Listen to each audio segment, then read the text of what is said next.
คุณกำลังฟังรายการจราจรเพื่อชุมชนทางสถานีวิทยุกระจายเสียงแห่งประเทศไทยจังหวัดเชียงใหม่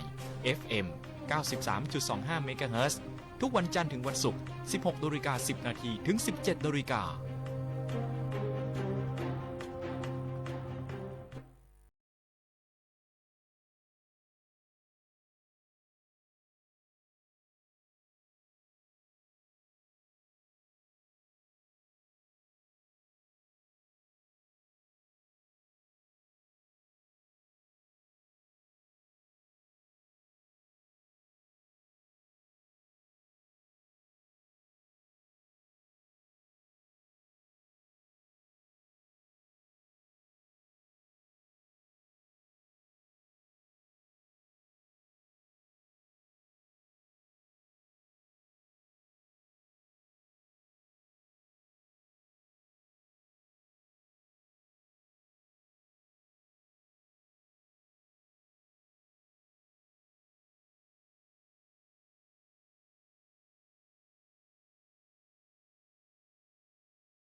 ยินดีต้อนรับคุณผู้ฟังทุกท่านนะคะเข้าสู่ในช่วงเวลาของรายการวิทยุจราจรเพื่อชุมชนโดยตำ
วันนี้วันจันทร์ที่ 24 พฤศจิกายน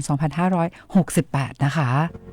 ซึ่งวันนี้นะคะตั้งแต่เช้ามาโอ้โหหลายท่านบอกว่าอากาศเย็นน่ะนะคะก็Hello Winter กันจริงๆนะคะก็เข้าสู่ฤดูหนาวเนาะตอนเช้าอากาศเย็นนะคะแต่ว่าตอนกลางวันแดดแรงนะคะบ่ายๆมาเริ่มร้อนอีกแล้วนะคะดังนั้นช่วงนี้อากาศเปลี่ยนแปลงค่ะซึ่งก็เป็นไปตามที่ทางศูนย์อุตุนิยมวิทยาภาคเหนือนะคะมีการพยากรณ์อากาศบอกว่าตั้งแต่ในช่วงเที่ยงวันของวันนี้นะคะไปจนถึงเที่ยงวันของวันพรุ่งนี้เนี่ยนะคะลักษณะอากาศโดยทั่วไปนะคะภาคเหนือเนี่ยมีอากาศเย็นถึงหนาวกับมีหมอกในตอนเช้าด้วยนะคะแล้วก็ได้แจ้งเตือนให้พี่น้องประชาชนดูแลรักษาสุขภาพนะคะเนื่องจากสภาพอากาศที่เปลี่ยนแปลงและระวังอันตรายจากอัคคีภัยเนื่องจากสภาพอากาศแห้งนะคะรวมทั้งเพิ่มความระมัดระวังในการสัญจรผ่านบริเวณที่มีหมอกไว้ด้วยเพราะว่าในช่วงเช้าๆค่ะคุณผู้ฟังค่ะก็ในบางเส้นทางนะจะมีหมอกลงนะคะแล้วก็หมอกหนาจัดด้วยนะคะอย่างตอนนี้เนี่ยอยู่ในช่วงของฤดูหนาวนะคะสว่างช้าแต่ว่ามืดเร็วนะคะดังนั้นถ้าหากว่าคุณผู้ฟังพี่น้องประชาชนนะคะในช่วงเวลากลางวันเนี่ยเราอาจจะใช้เวลาในการตรวจสอบสภาพรถของเรานิดนึงนะคะว่าไฟหน้าไฟเลี้ยวไฟท้ายทำงานหรือเปล่านะคะเพราะถ้าเกิดว่าตรวจสอบดูแล้วเนี่ยไฟเบรกไม่ทำงานไฟเลี้ยวนะคะเสียข้างหนึ่งใช้ได้ข้างหนึ่งอันนี้ต้องรีบไปซ่อมแซมก่อนเลยเพราะว่าตอนนี้เนี่ยมืดเร็วเนาะบางทีเราอาจจะขับรถนะคะแล้วก็แวะทำธุระแป๊บหนึ่งแป๊บเดียวนะมืดแล้วอะแต่ถ้าเกิดว่าอุปกรณ์ของรถไม่พร้อมนะคะแล้วก็ในช่วงเวลาค่ำๆกลางคืนไฟท้ายไม่มีไฟเลี้ยวไม่มีอันนี้อันตรายนะคะก็อยากให้ทุกท่านนะคะเดินทางด้วยความปลอดภัยนะคะก็ในเรื่องของสภาพรถก็สำคัญเหมือนกันนะคะค่ะคุณผู้ฟังคะในพื้นที่รับผิดชอบของตำรวจภูธรภาค5นะคะการพยากรณ์อากาศนะคะก็บอกว่ามีอากาศเย็นกับมีหมอกในตอนเช้านะคะซึ่งอุณหภูมิต่ำสุดนะคะในพื้นที่รับผิดชอบของตำรวจภูธรภาค5ครอบคลุมพื้นที่8จังหวัดภาคเหนือตอนบนต่ำสุดอยู่ที่16 ถึง 18 องศาเซลเซียสนะคะสูงสุดอยู่ที่28 ถึง 31 องศาเซลเซียสนะคะดังนั้นช่วงนี้อากาศเปลี่ยนแปลงนะคะอยากให้ทุกท่านนะคะดูแลรักษาสุขภาพด้วยค่ะด้วยการรับประทานอาหารที่มีประโยชน์นะคะออกกำลังกายอย่างสม่ำเสมอแล้วก็นอนหลับพักผ่อนให้เพียงพอด้วยนะคะแล้วก็เราก็ยังคงมีบทเพลงเพราะๆมาฝากคุณผู้ฟังค่ะวันนี้มีกิจกรรมให้คุณผู้ฟังได้ร่วมสนุกด้วยนะคะเพราะว่าอย่างที่บอกว่าถ้าสภาพรถเราพร้อมเนาะคนขับก็พร้อมด้วยนะคะมีความพร้อมร่างกายสภาพร่างกายพร้อมปฏิบัติตามกฎจราจรนะคะดังนั้นเดี๋ยววันนี้เราก็จะยังคงรณรงค์การขับขี่ที่ปลอดภัยนะคะจะมีการแจกหมวกนิรภัยด้วยแล้วก็ช่วงนี้ฤดูหนาวนะคะเดี๋ยววันนี้เรามาเล่นกิจกรรมแจกผ้าห่มกันดีกว่านะคะเพราะว่าวันพรุ่งนี้ค่ะคุณผู้ฟังค่ะวันพรุ่งนี้วันอังคารที่25พฤศจิกายนพรุ่งนี้เราไม่พบกัน1วันนะคะแล้วก็ข้ามไปเจอกันวันพุธเลยนะคะดังนั้นวันนี้นะคะก็จะมีเพลงเพราะๆมาฝากคุณผู้ฟังมีกิจกรรมให้คุณผู้ฟังได้ร่วมสนุกแล้วก็เดี๋ยวเราก็จะมีกิจกรรมแจกหมวกกันน็อกให้คุณผู้ฟังด้วยนะคะตอนนี้ขออนุญาตทักทายคุณผู้ฟังที่ทักทายเราเข้ามาผ่านเพจสวท.เชียงใหม่ PRD กันนะคะท่านแรกเลยคุณสุรินทร์จากนครศรีธรรมราชนะคะต้องขอบคุณคุณสุรินทร์มากๆเลยนะคะที่ให้เกียรติติดตามรับฟังรายการเป็นประจำเลยนะคะคุณสิริพันธ์จากดอยสะเก็ดค่ะคุณสิริพันธ์บอกว่าที่ดอยสะเก็ดตอนเช้าหนาวมากๆเลยโอ้นะคะแล้วก็คุณสิรินันท์คุณสิรินันท์บอกว่าที่แม่ทาลำพูนตอนเช้าก็หนาวมากเหมือนกันเลยนะคะคุณพี่ดวงรัตน์บอกว่าแต่ว่าแม่โจ้ตอนนี้เนี่ยร้อนนะคะต้องบอกพี่ดวงรัตน์ว่าตอนนี้ในตัวเมืองเชียงใหม่ก็ร้อนเหมือนกันนะคะคุณยุพินนะคะบอกว่าที่สันป่าตองเนี่ยเย็นค่ะคุณสุทัศน์บอกว่าสันป่าตองเย็นสบายทั้งวันเลยโอ้ดีใจด้วยนะคะแล้วก็ต้อนรับคุณแม่หมูจากลำปางด้วยคุณสิริพรจากสันป่าต องนะคะแล้วก็คุณพงศักดิ์จากสุราษฎร์ธานีนะคะขอบคุณมากๆเลยนะคะที่ให้เกียรติติดตามรับฟังรายการร่วมกันนะคะเดี๋ยววันนี้เราจะมีข้อมูลนะคะเกี่ยวกับในเรื่องของผลการปฏิบัติงานของตำรวจภูธรภาค 5มาฝากคุณผู้ฟังด้วยนะคะซึ่งเป็นความภาคภูมิใจที่ตำรวจภูธรภาค 5ได้รับรางวัลระดับสำนักงานตำรวจแห่งชาติเดี๋ยวมาเล่าให้ฟังค่ะแล้วก็จะมีคดีนะคะที่เกิดขึ้นในพื้นที่ของสถานีตำรวจภูธรแม่เสรียงด้วยนะคะเดี๋ยวจะมาเล่าให้กับคุณผู้ฟังได้รับทราบว่าเนี่ยนะคะในเรื่องของการหลอกลวงของแก๊งมิจฉาชีพเนี่ยนะคะเขามีการหลอกลวงยังไงแล้วก็มูลค่าความเสียหายโอ้โหสูงมากเหมือนกันนะคะเดี๋ยวจะเล่าให้คุณผู้ฟังได้รับทราบด้วยนะคะแต่ว่าตอนนี้ค่ะมีอีกหนึ่งบทเพลงมาฝากคุณผู้ฟังแล้วเดี๋ยวเราก็จะมีกิจกรรมให้คุณผู้ฟังได้ร่วมสนุกในรายการด้วยนะคะก็เข้าสู่ฤดูหนาวแล้ววันนี้นะคะเดี๋ยวเราแจกผ้าห่มสำหรับคุณผู้ฟังที่ทายชื่อเพลงถูกต้องนะคะแล้วก็เดี๋ยวมีกิจกรรมในเรื่องของการแจกหมวกกันน็อกหรือว่าหมวกนิรภัยด้วยแต่ตอนนี้ค่ะมาฟังอีกหนึ่งผลงานเพลงกันดีกว่านะคะก็จากเพลงแรก Hello กับเบลล่านะคะมาต่อผลงานเพลงอีกหนึ่งเพลงของคุณซิลินดิอองกันนะคะมาฟังเพลงนี้กันต่อเลยค่ะ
เป็นของคุณซิลินดิอองนะคะ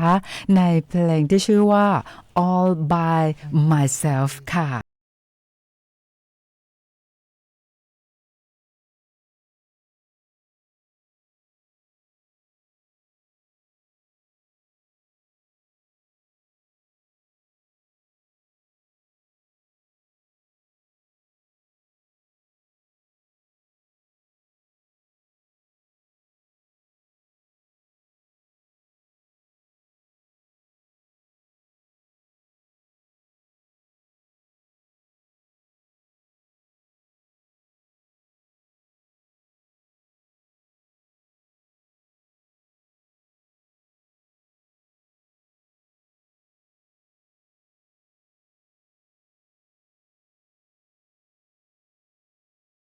เพราะแบบนี้นะคะมาฝากคุณผู้ฟังนะคะโดยเฉพาะวันนี้เนาะวันนี้วันจันทร์ค่ะวันทำงานวันเปิดเรียนวันแรกของสัปดาห์ในช่วงปลายเดือนพฤศจิกายน2568นะคะอีกแป๊บๆนึงนะเราก็จะเข้าสู่เดือนสุดท้ายของปีอีกแป๊บนึงก็จะเข้าสู่ปีใหม่ด้วยโอ้โหวันเวลาผ่านไปอย่างรวดเร็วเลยนะคะคุณผู้ฟังคะวันนี้ค่ะ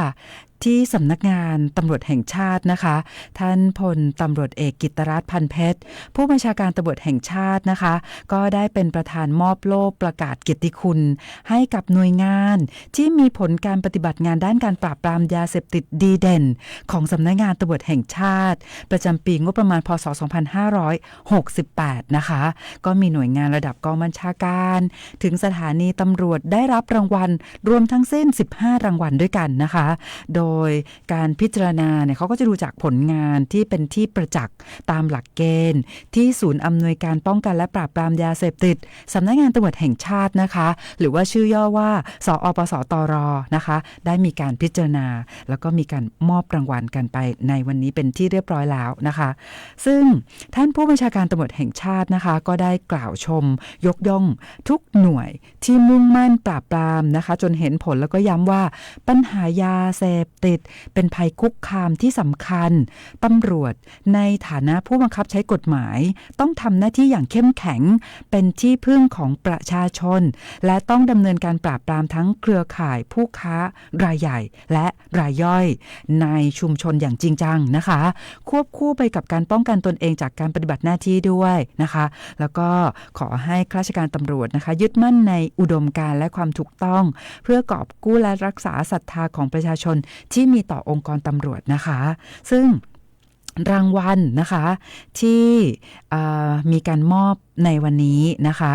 ก็เป็นหน่วยงานที่มีผลการปฏิบัติงานดีเด่นทั้งในด้านการปราบปรามการขยายผลยึดทรัพย์แล้วก็การบังคับใช้กฎหมายค่ะซึ่งถือเป็นภารกิจสำคัญตามนโยบายเร่งด่วนของรัฐบาลและสำนักงานตำรวจแห่งชาติในการแก้ไขปัญหายาเสพติดที่ส่งผลกระทบต่อความมั่นคงของชาติและความปลอดภัยของประชาชนนะคะซึ่งหน่วยงานที่ได้รับรางวัล15รางวัลนะคะวันนี้ตำรวจภูธรภาค 5ต้องขออวดเรื่องนี้เลยนะคะเพราะว่า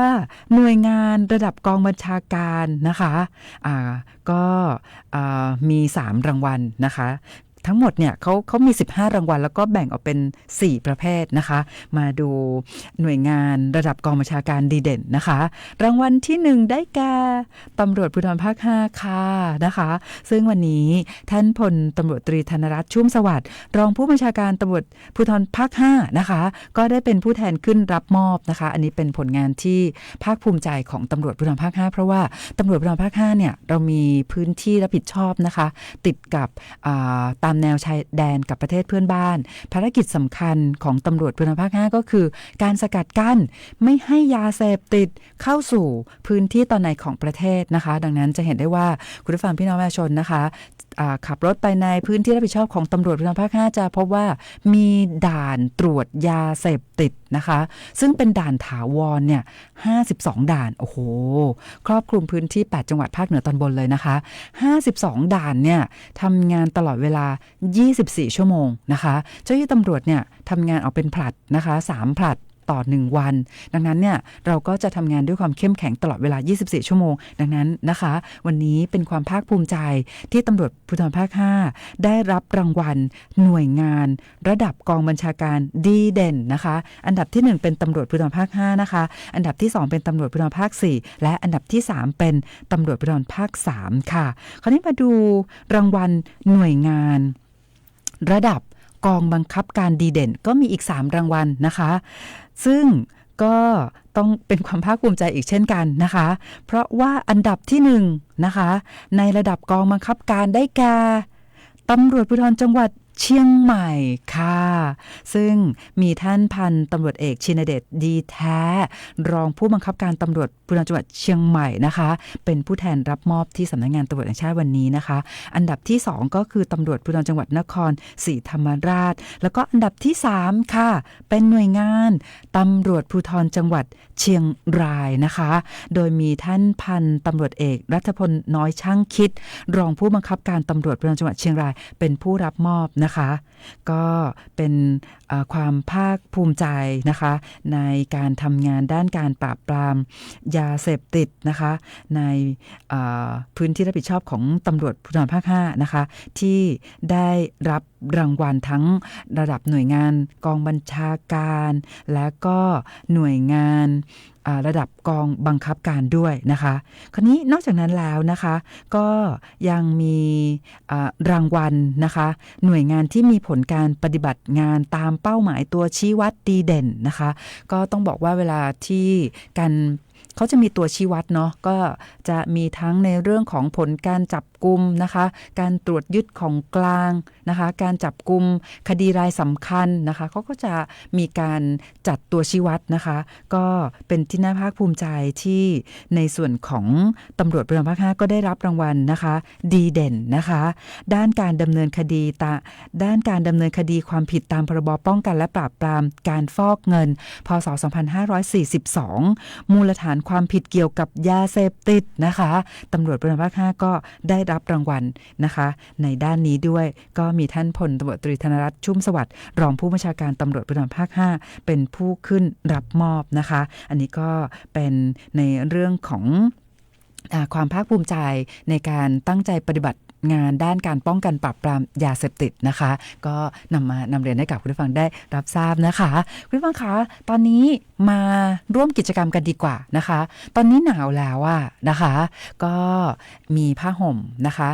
สวยๆมาฝากคุณผู้ฟังด้วยนะคะก็เปิดสายให้กับคุณผู้ฟังนะที่ทายชื่อเพลงถูกต้องนะคะเดี๋ยวเราให้คุณผู้ฟังทายกันสัก2เพลงเนาะนะคะต้องเน้นในเรื่องของแค่ทายชื่อเพลงพอละวันนี้นะคะคุณผู้ฟังท่านไหนทายถูก053-276-793นะคะรับผ้าห่มส่งตรงถึงบ้านนะคะโดยผู้กองสุภัทรจะเป็นผู้จัดส่งผู้กองสุภัทรน่ารักมากๆเลยจัดส่งของรางวัลให้กับคุณผู้ฟังอย่างต่อเนื่องมาตลอดนะคะก็คุณผู้ฟังพร้อมหรือยังคะเราจะมาทายกันสัก2เพลงดีกว่านะคะถ้าหากว่าคุณผู้ฟังพร้อมแล้วนะมาเริ่มต้นทายชื่อเพลงกับเพลงแรกในรายการวันนี้กันก่อนเลยค่ะ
มารับสายกันเลยนะคะสวัสดีค่ะ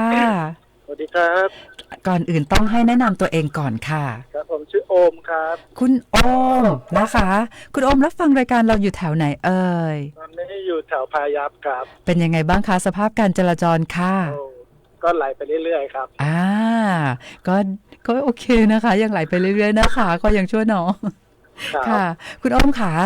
ขอทราบชื่อเพลงค่ะ ปล่อยมือครับ แต่คุณโอมขับรถอยู่หรือเปล่า อ๋อครับ อย่าปล่อยมือนะ ไม่ครับ คุณโอม รับ คุณโอมไม่ปล่อยมือเนาะนะคะ ครับ แต่จริงๆแล้วคุณโอมจะบอกว่าที่บอกว่าปล่อยมือนี้คือ ชื่อเพลงครับ ชื่อเพลงนะคะ จะจริงหรือเปล่านะ เดี๋ยวให้คุณโอมฟังอีกนิดนึงดีไหมคะ ครับผม เดี๋ยวฟังอีกนิดนึงนะคะ ฉันแล้วจากไปสักเธอ เข้าใจแล้วว่าเราไม่รักกัน ก็ยอมรับว่ามันคงถึงวัน เอาละค่ะให้คุณโอมฟังอีกนิดนึงแล้วเพื่อว่าคุณโอมจะมั่นใจไหมคุณโอมคะชื่อเพลงอีกครั้งค่ะ ชื่อเพลงปล่อยมือครับ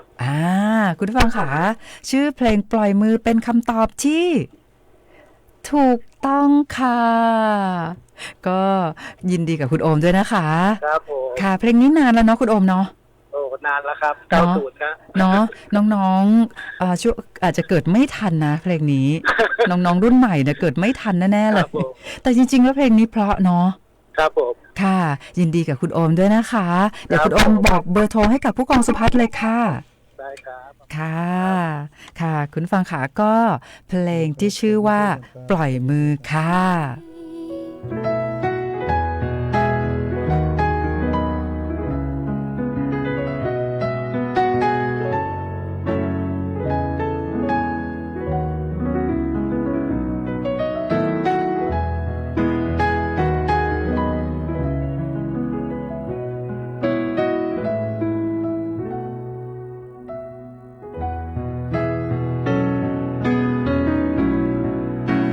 ปล่อยมือฉันแล้วจากไปเสียเธอ เข้าใจแล้วว่าเราไม่รักกัน ก็ยอมรับว่ามันคงถึงวัน ที่ชีวิตของฉัน ไม่เหลือใคร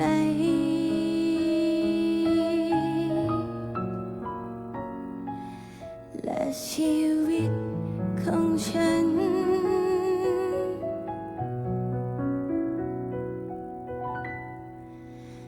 ไม่เหลือ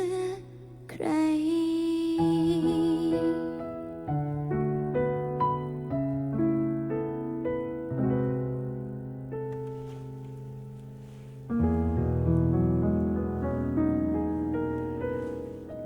ค่ะคุณผู้ฟังค่ะสำหรับเพลงแรกนะคะ ในกิจกรรมเล่นทายชื่อเพลงนะคะเตรียมมอบผ้าห่มส่งตรงถึงบ้านเพราะว่าตอนนี้เข้าสู่ฤดูหนาวแล้วเนาะนะคะเอาละค่ะคุณผู้ฟังค่ะมาแจกกันอีก1รางวัลนะคะ กับผ้าห่มนะคะสวยๆน่าใช้มากๆเลยสำหรับคุณผู้ฟังที่ทายชื่อเพลงถูกต้องนะคะถ้าหากว่าคุณผู้ฟังพร้อมแล้วนะคะ มาทายชื่อเพลงที่2กันต่อเลยค่ะ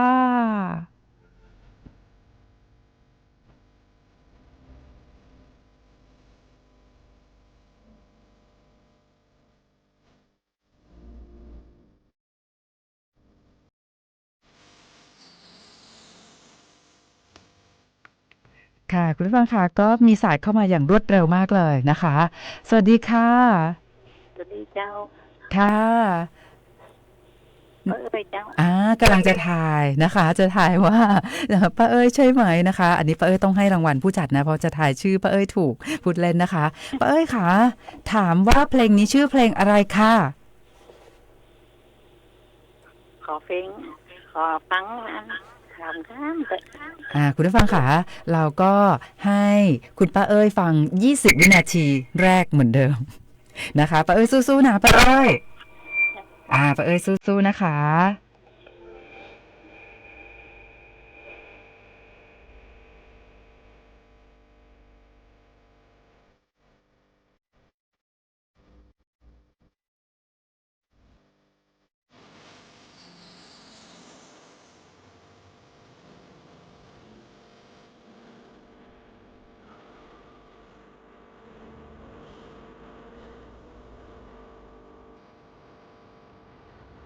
อันนี้แ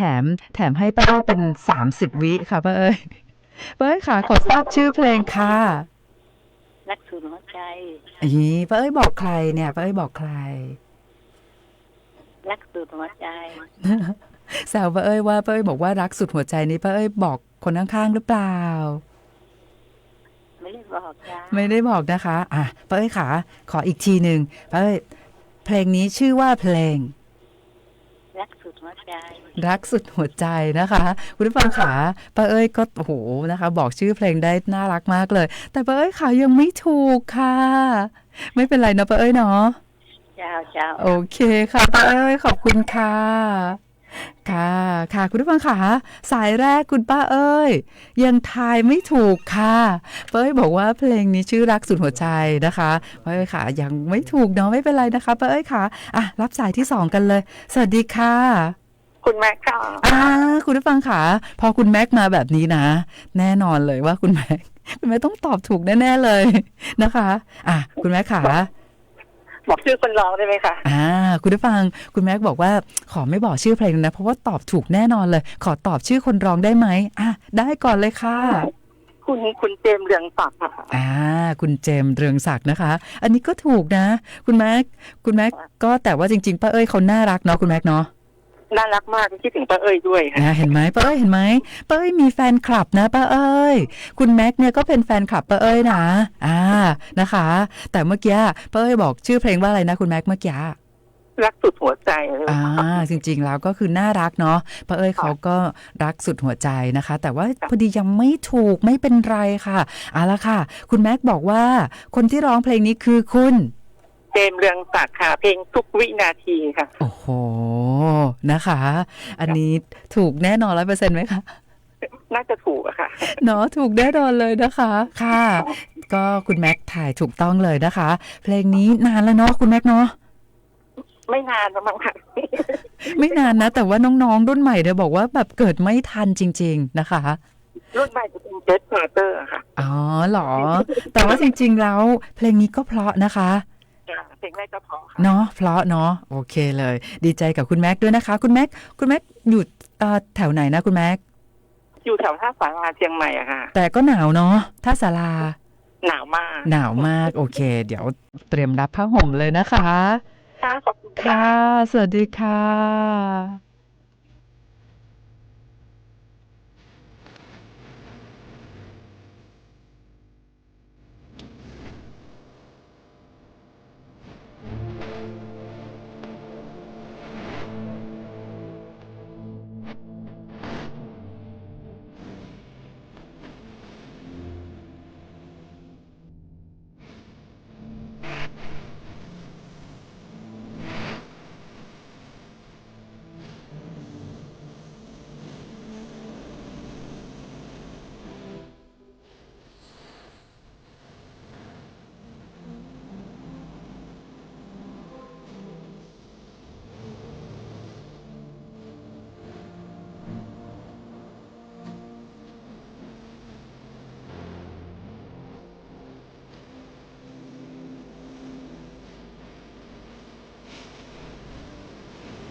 ค่ะคุณผู้ฟังค่ะผลงานเพลงของคุณเจมส์เรืองศักดิ์นะคะเพลงที่ชื่อว่าทุกวินาทีนะคะแล้วก็คุณแม็กก็ถ่ายชื่อเพลงนี้ถูกต้องนะคะเอาละค่ะคุณผู้ฟังค่ะตอนนี้เราจะมาสัมภาษณ์ท่านพันตำรวจโท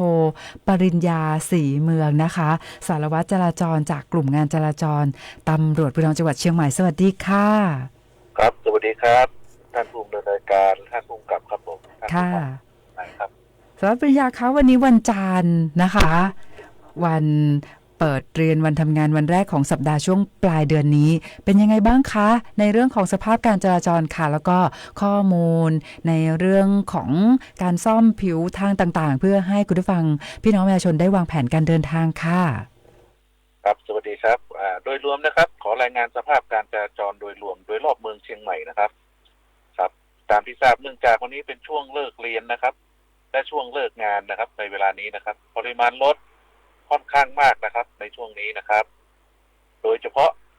บริเวณแยกใหญ่ๆและหน้าโรงเรียนนะครับแต่เจ้าที่จราจรของเรานะครับก็ได้เร่งระบายโดยการอำนวยความสะดวกการจราจรโดยใช้สัญญาณมือนะครับบังคับไฟเร่งระบายต่อเนื่องครับเวลานี้ครับผมค่ะก็โดยรอบสถานศึกษานะคะสารวัตรปริญญาก็จะมีปริมาณรถเยอะนิดนึงนะคะดังนั้นก็อยากให้คุณผู้ฟังพี่น้องประชาชนนะคะได้เผื่อเวลาในการเดินทางแต่ว่าอย่างไรก็ตามเนี่ยในส่วนของเจ้าหน้าที่ตำรวจจราจรทุกนายนะคะก็ออกปฏิบัติหน้าที่อำนวยความสะดวกด้านการจราจรอย่างเข้มแข็งกันนะคะแล้วมีข้อมูลอื่นๆให้กับคุณผู้ฟังพี่น้องประชาชนใช้ในการวางแผนการเดินทางเพิ่มเติมไหมคะครับเมื่อสักครู่นะครับมีรถเคนเสียนะครับตรงแยกหนองประทีปขาเข้านะครับตอนนี้ได้รับแจ้งว่าได้เคลื่อนย้ายเรียบร้อยนะครับแต่อาจจะมีรถสะสมนะครับทำให้ชะลอตัวโดยเฉพาะสายเจริญเมืองนะครับวัฒนธรรมสายเก่านะครับผมค่ะก็เป็นข้อมูลให้กับคุณผู้ฟังพี่น้องประชาชนนะคะแล้วมีข้อมูลเส้นทางอื่นๆเพิ่มเติมไหมคะครับส่วนอย่างอื่นก็จะขอประชาสัมพันธ์นะครับการจอดรถในเขตห้ามนะครับก็ซึ่งเป็นอีกหนึ่งสาเหตุของการจราจรที่ทำให้ติดขัดหรือชะลอตัวนะครับวันนี้ทางเจ้าหน้าที่ของเราก็มีการจับกุมไปทั้งหมด4รายนะครับโดยเฉพาะถนนสายหลักๆนะครับท่าแพเจริญเมืองนะครับย่านดินมานนะครับผมโอ้โหต้องบอกว่าตอนนี้เนี่ยในเรื่องของอัตราค่าปรับจอดรถในที่ห้ามจอดเนี่ยค่าปรับสูงด้วยค่ะสารวัตรปริญญาค่ะครับปรับขั้นสูงครับค่ะก็ต้องขอความร่วมมือคุณผู้ฟังพี่น้องประชาชนนะคะต้องปฏิบัติตามกฎจราจรด้วยบางทีแล้วเนี่ยพอเราไปจอดแป๊บเดียวเนาะแต่ว่าโอ้โหทำให้รถติดเยอะเลยนะคะดังนั้นก็ต้องขอความร่วมมือในเรื่องนี้ด้วยค่ะวันนี้นะคะต้องขอบคุณมากๆเลยพันตำรวจโทปริญญาศรีเมืองนะคะขอบคุณค่ะครับขอบคุณครับสวัสดีค่ะค่ะคุณผู้ฟังค่ะก็เป็นการรายงานข้อมูลสภาพการจราจรให้กับคุณผู้ฟังได้รับทราบด้วยนะคะตอนนี้ในช่วงท้ายนี้เรายังคงรณรงค์ในเรื่องของการขับขี่ที่ปลอดภัยนะคะคุณผู้ฟังท่านไหนที่ไม่เคยได้รับของรางวัลจากทางรายการมาก่อนนะคะเราก็อยากได้หมวกกันน็อกด้วยนะคะโทรศัพท์เข้ามาแจ้งชื่อที่อยู่เบอร์โทรให้กับผู้กองสุภัทรได้เลยที่053-276-793ค่ะก็เน้นสำหรับคุณผู้ฟังที่ยังไม่เคยได้รับของรางวัลจากทางรายการเนาะแล้วก็อยากได้หมวกกันน็อกหรือว่าหมวกนิรภัยนะคะโทรศัพท์เข้ามาเลย053-276-793แจ้งชื่อเบอร์โทรที่อยู่ให้กับผู้กองสุภัทรได้เลยค่ะคุณผู้ฟังที่ทักทายเราเข้ามาผ่านเพจสวทเชียงใหม่ PRD เพิ่มเติมนะคะมีคุณจัญญาบอกว่าอยู่ในตัวเมืองเชียงใหม่นะคะเช้าเนี่ยหนาวตอนบ่ายร้อนนะคะโอ้โหอากาศเปลี่ยนแปลงดูแลรักษาสุขภาพด้วยนะคะต้อนรับคุณประดิษฐ์จากเชียงใหม่ด้วยคุณสุรินทร์จากนครศรีธรรมราชให้ข้อมูลเพิ่มเติมมาว่าที่นครศรีธรรมราชเนี่ยมีฝนตกโปรยปลายทั้งวันเลยตอนนี้ในเรื่องของน้ำท่วมเนี่ยก็ลดลงแล้วแต่ว่าหลายจังหวัดยังคงท่วมหนักอยู่นะคะต้องขอบคุณข้อมูลจากคุณสุรินทร์นะคะแล้วก็เป็นกำลังใจให้กับพี่น้องชาวใต้ทุกๆคนเลยนะคะค่ะก็ถ้าหากว่ามีสิ่งใดจะให้พี่น้องชาวเหนือนะคะได้มีส่วนร่วมก็ฝากคุณสุรินทร์แจ้งเข้ามาได้เลยนะคะเอาละค่ะคุณผู้ฟังคะมีอีกหนึ่งเรื่องในช่วงท้ายนี้นะคะซึ่งพูดถึงมิจฉาชีพเนี่ยนะคะก็ยังคงหลอกลวงพี่น้องประชาชนนะคะอย่างต่อเนื่องสรรหาความเนียนมาหลอกลวงนะคะคนนี้มีค คดีล่าสุดนะคะซึ่งเกิดขึ้นในพื้นที่รับผิดชอบของสถานีตำรวจภูธรแม่เสรียงนะคะก็เป็นเคสที่เกิดขึ้นวันที่21พฤศจิกายน2568นะคะ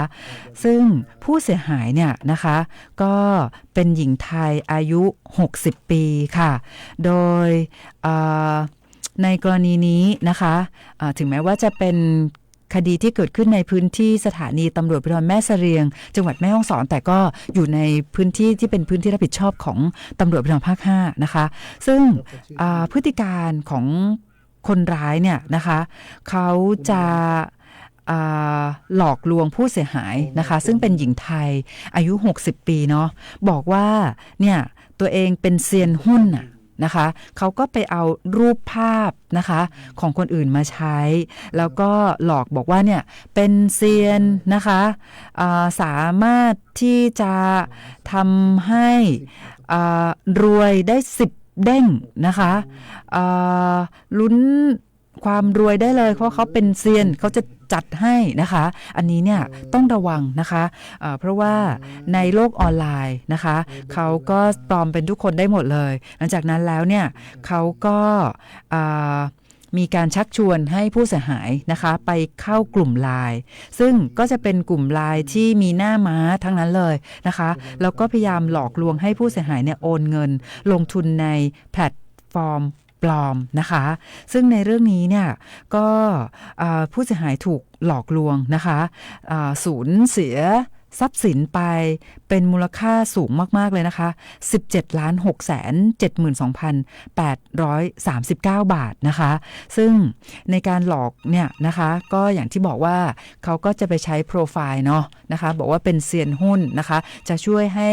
รวยแล้วก็แน่นอนเลยนะคะรูปแบบของการหลอกลวงก็คือช่วงแรกๆนะคะที่ชักชวนลงทุนได้ผลตอบแทนสูงแล้วก็สามารถถอนเงินออกมาได้จริงนะคะแต่ว่าจะเป็นแค่ช่วงแรกๆเท่านั้นสัก 2-3 ครั้งแรกนะคะต่อมาก็จะโอนออกมาไม่ได้ละนะคะแล้วก็จะมีเงื่อนไขโน่นนี่นั่นนะคะซึ่งก็จะต้องบอกว่าเนี่ยต้องให้เหยื่อเนี่ยโอนเงินเข้าไปเพิ่มนะคะถึงจะได้รับเงินปันผลแล้วก็แอบอ้างยืดไปเรื่อยๆนะคะก็ทำให้ผู้เสียหายเนี่ยสูญเสียเงินไป17.6 ล้านบาทเศษนะคะอันนี้ก็ต้องมาย้ำเตือนกันว่าการลงทุนสูงนะคะไม่มีอยู่จริงนะคะก็อยากย้ำเตือนให้คุณผู้ฟังพี่น้องประชาชนรู้เท่าทันกลโกงของแก๊งมิจฉาชีพคุณผู้ฟังคะวันพรุ่งนี้เราไม่พบกัน1วันนะคะแล้วก็ไปเจอกันในวันพุธนะคะเดี๋ยววันพุธเราก็จะมีกิจกรรมมีของรางวัลมาให้กับคุณผู้ฟังได้ร่วมสนุกในรายการด้วยแต่ว่าวันนี้นะคะมาถึงช่วงสุดท้ายของรายการแล้วเรายังคงเปิดรับสายจากคุณผู้ฟังจนถึงเวลา 17 นาฬิกาสำหรับคุณผู้ฟังที่อยากได้หมวกกันน็อกเนาะนะคะแต่ว่าจะจากลากันด้วยบทเพลงท้ายรายการนะคะค่ะคุณผู้ฟังคะหากว่าคุณผู้ฟังมีเรื่องขอความช่วยเหลือนะ191นะคะยินดีให้บริการตลอดเวลา24ชั่วโมงค่ะวันนี้หมดเวลาของรายการแล้วพบกันใหม่ในวันพุธไม่พบกันวันพรุ่งนี้1วันนะคะอยากให้ทุกท่านเดินทางด้วยความปลอดภัยขอบคุณและสวัสดีค่ะ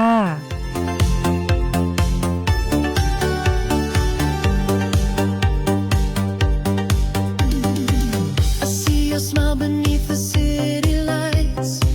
You chase my fears away in summer nights. We dance until the world just fades away. With you I'm young again, I wanna stay. รับฟังข่าวต้นชั่วโมง 17 นาฬิกากับอรัญญาชมชื่นรัฐบาลระดมทรัพยากรจากทุกหน่วยงานช่วยเหลือผู้ประสบภัยในพื้นที่ภาคใต้พร้อมสั่งเร่งอพยพไปยังศูนย์พักพิงเพื่อความปลอดภัยคาดว่าจะใช้เวลาระบายน้ำ1 สัปดาห์อีกสักครู่กลับมาติดตามรายละเอียดค่ะปฏิบัติการ Re-X-Ray เริ่มแล้วทั่วประเทศค้นหาผู้เสพเข้ารับการบำบัดและล่าผู้ค้ายาเสพติดให้หมดสิ้นจากทุกพื้นที่ร่วมเป็นหูเป็นตาไม่ปกป้องคนผิดเพราะความร่วมมือของเราคือกำแพงสำคัญในการป้องกันพบเบาะแสยาเสพติดหรือเจ้าหน้าที่รัฐเกี่ยวข้องแจ้งได้ที่สายด่วนปปส. 1386